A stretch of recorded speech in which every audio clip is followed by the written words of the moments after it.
kasi kayo maingay. Wala pa nasasabing ko. Malakas talaga yung ano ng mind mo. Alam mo na kung ano yung ginagawa. Kahit ako.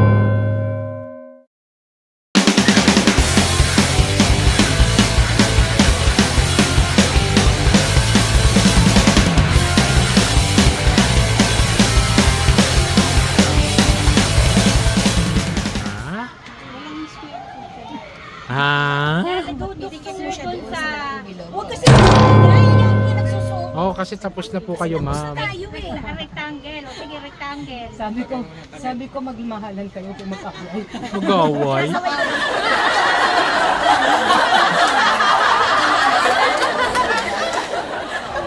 sinabi kanina. Ano yung sinabi kanina? Yung maliit na circle, tapos yung triangle, malaking bilog, tapos ang maliit na bilog, at saka doon sa labas, dalawang bilog na kalahati na. Wala pa nasasabing ko.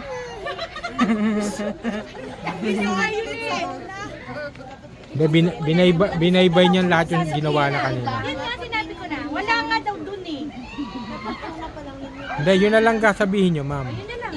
Saan ang gagawin ko ulit, Mr. P? Duduksong ko Buti dun sa yung bata malaking, kinuha niyo mag-drawing. Iduduksong yung yung malaking malaking rectangle. Saan nakalagay po yung rectangle? Doon sa malaking bilog. Paano yung rectangle?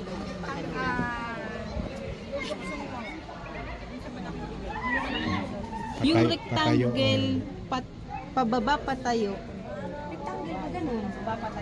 Pahiga. Pahaba yung rectangle. Hindi, pababa daw pa o pahalang?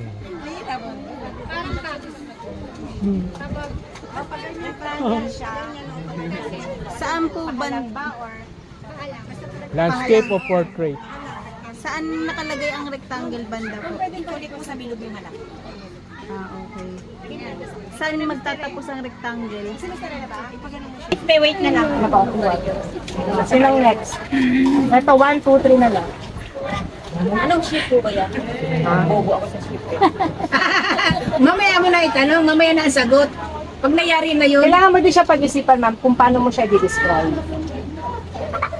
Not necessary shape lang. Kung wala siyang shape, kagaya nito, hindi natin maisip ko anong shape nito, paano mo naman siya i-describe? Ano yung similar sa kanya na ma-describe mo para makuha nito isa? Yung next. Ay, ikaw na, Ben. Isa, dalawa, tatlo na lang po. Yung sa pinakadulo ng rectangle, lagyan mo ng parang Shape lang, ha? shape na parang pa-stick na may oblo o round yung dulo. Stick. Parang stick. Sa dulo ng square, ano yung rectangle, oh. Lagyan mo na parang stick, tapos yung pinakadulo round. Banda yung Yung round, di ba stick? Tapos lagyan mo round. saan banda yung sa taas ng bilog na sa taas ng bilog na maliit? Hindi, yung sa rectangle mismo. Parang oblong. Saan po ba nakalagay din yung rectangle? Yung sinulat mo ngayon, na Sa bandang ano po yun, di ba? pinakadulo, oh, Dulo ng ano. Oh, dulo ng rectangle. Lagyan mo sa taas ng parang stick na may round sa dulo. Dulo ng rectangle. Hindi, dulo ng stick na ilalagay mo.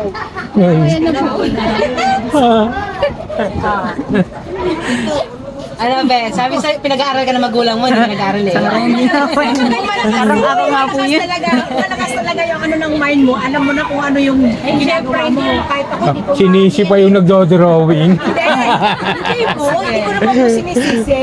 Sa akin yan. Ito ay ano, practice po ito. Walang wrong and right dito. Oo, tama po. Kasi Walang magaling, walang hindi. Practice po ito kasi pinapractice natin para kasi di ba yung sinasabi natin kaninang ipa-practice nyo yung tawag willpower nyo. Ito yun. Yun apply natin here. maiano sa kanya yung So pinapractice nyo lang po yung mind nyo. Walang wrong and right dito. No?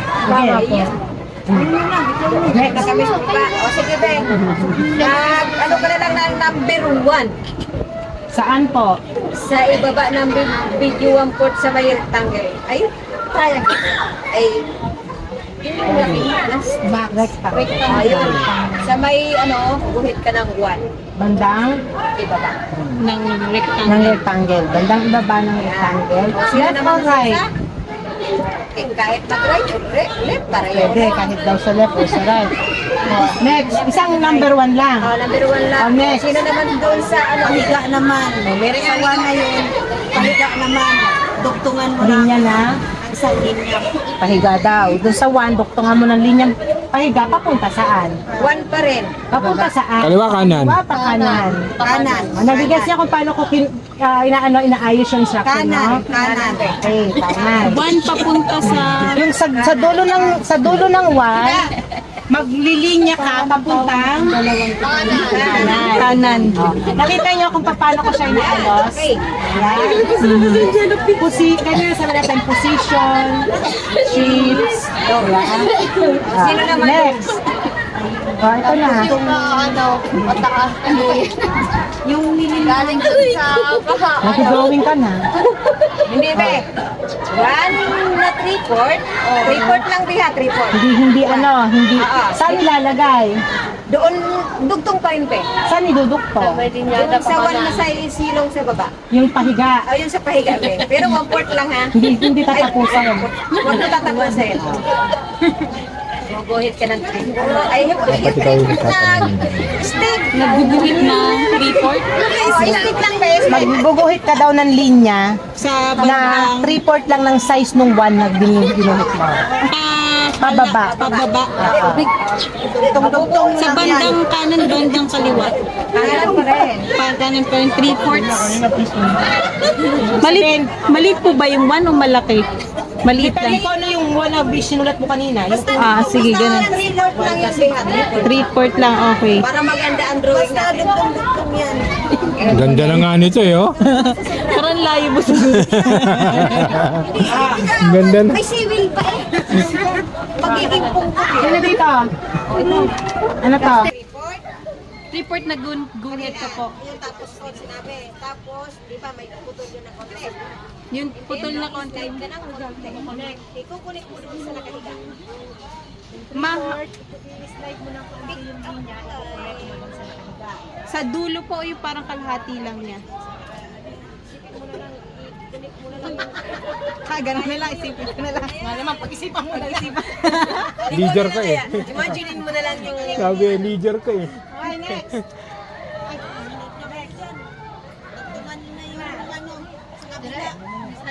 Copy-paste mo yun. Ano, kami na lang ulit. Copy-paste mo yung sinabi nila. Sige, once ulit. Okay ka na dito? Sige, Diba sa ginawang triangle, ay rectangle, Tapusin mo na yan. Yan, tapusin mo na yan. Yun na lang ang kulang. Ito. Tapusin mo. Yung sa pinakadulo, yung number 1, bukod sa ang pailalim. wait lang po. So, pinakadulo. Wala pailalim. Ano pa to? Ito gagawin mo. Ito. Sige, yung connect mo dun sa number 1, kay baba. Action na ang kamay. Kay baba, tapos line pa left, Sa 1 line pa left, papunta po sa pa left. pa left. Saan i-connect po? Sa number 1. Number, Sa ibaba. sa isang kabilang 1 din po. Sa ilalim mo. Yung 3/4, doon sa 3/4 na one na pinaluhin na yun. Ipagtago. Pa-curve po, padiretso. Straight left. Pababa. Straight paiga. Straight paiga. Sa magkabilang 1 po yun. Okay. Sa likod. Sa ilalim, sa ilalim. Sa ilalim magkabilang 1. Straight. And then guguhit ka ng slash. Slash. Pataas ha. Pataas. Sa pagkat mo sa ilalim. Yung higa. Yung straight na higa. Ulit mo yung slash. Slash Layo na nararating ng po sa drawing ni Angie. banda. Connect mo lang sa line. Collect ka sa line ng Ng paiga. Silipin, bawal. pahiga ng Straight. slash po banda. Saan po banda? Saan po banda Yung yung sa ano, pinakadulo. pinakadulo ng Slash. slash na lang naman natin. Straight line. Okay. Tapos, yung sa slash, sa dulo niya, straight ka ng line, parang number 1. number 1 po ulit sa kabilang slash na Pataas naman. patas na pag Connect mo doon sa pinakadulo ng slash. Parang instruction papuntang Enchanted Kingdom yung ginagawa mo sir. Parang Ayun na yan. mapa na po Tapos ito. na. Yan na, yan na. Yan na. Okay, mamaya mo pakita. Ang layo. Wala na, okay na. Satisfied ba kayo sa instruction nyo? Taklo mo muna yun. Okay, sige. Tingnan natin, makikita natin mamaya. Sabi na nga ba, alam ko yung dinodrawing eh. Makikita natin mamaya kung ano. Ano ang pangalan mo, Ben? Angie. Sige nga, pakita mo yung drawing mo sa kanila. Hindi mo kasalanan yan, hindi mo kasalanan yan. Hindi mo yan kasi. Hindi mo kasalanan yan. Kasalanan nila yan. Kasalanan nila yan. Sabi na nga ba. Kasi, Ayun na. mali, sa triangle pa lang, mali yung instruction. Titigan ninyo yung mga pinaggagawa ninyo. Oh, kayo yan, hindi si Angie yan. Oh. Nasa ng ano dyan? Yung nasa ng dyan? Kasi sabi nyo pababa, hindi naman pala pababa. Yung rectangle. O di ba? Sabi nila pababa yung rectangle. Basta mo ang logo ito. Dapat pahalang, di ba? And receiving instruction. Okay? So, kaya bakit natin sinabing walang kasalanan si Ange? Tama? Kasi siya yung nag-receive. So, every time you receive instruction, kung ano exactly yung sinabi mo, tama eh. Bilog, sabi bilog, tapos doon sa bilog na binigay sa'yo, gumawa ka ng bilog, nasa loob yung bilog. Tama So, yung tama binigay. yung instruction. Actually, Tama yung sinunod niya. yung napansin ko doon sa triangle, sabi nyo pababa, eh, hindi pala pahalang. Sinabi mo, nasa labas ng maliit na bilog, yung malaking circle. Bigyan ko kayo ng sample kung paano siya bigay. Okay? This is my right, this is my left. On your left side, gumawa ka ng maliit na bilog. Okay? Maliit na bilogs on your left side. Kasunod ng maliit na bilog, gumawa ka ng triangle na greater than. Okay?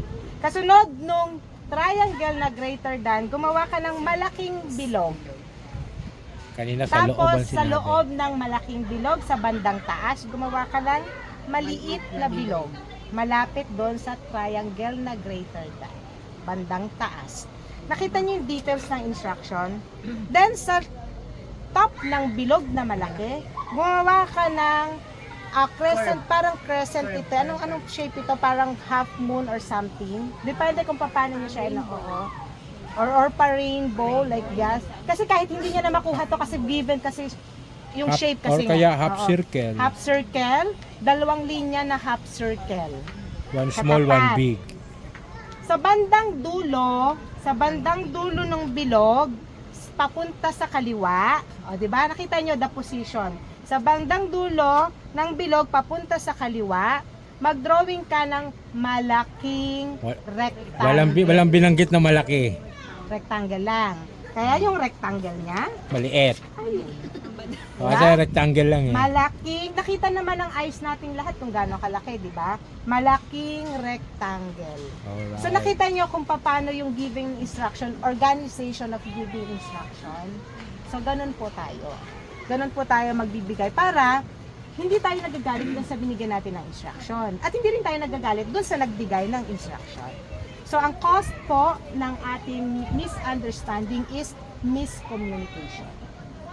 So, yun po yung ipapractice natin. We have to be more precise dun sa instruction na binibigay natin sa kapwa natin.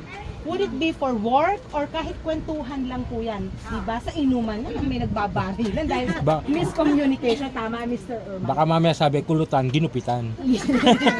Diba? Something like that. So, yan. Learning so far. Ano po ang natutunan ninyo bukod sa pakikipag-away nyo kanina? So, ano po yung natutunan ninyo with these activities? Sige nga. Marami natutunan. Unity. Tulad niyan, diba? First time namin na naka-encounter ng ganyan. So, ngayon lang. Kaya, dati wala tayo ngayon. So, ngayon mayroon na. So, parang, ano rin ba yan? Tawag ito? Pag-aaral. Learn and room for improvement. So, ano yung realization with giving the instruction, tapos nagkakagulo kayo kanina. So, ano yung realization natin? I was observing all of you while doing the activity. Ano yung realization niyo? Hindi na nagkakaintindihan. Sa umpisa pa lang. Yun ang na-realize nyo, no? So, umpisa pa lang, di na kayo nagkakaintindihan. Hindi na makukuha talaga yung drawing. Oo. Bakit kaya hindi kayo nagkaintindihan sa simula pa lang?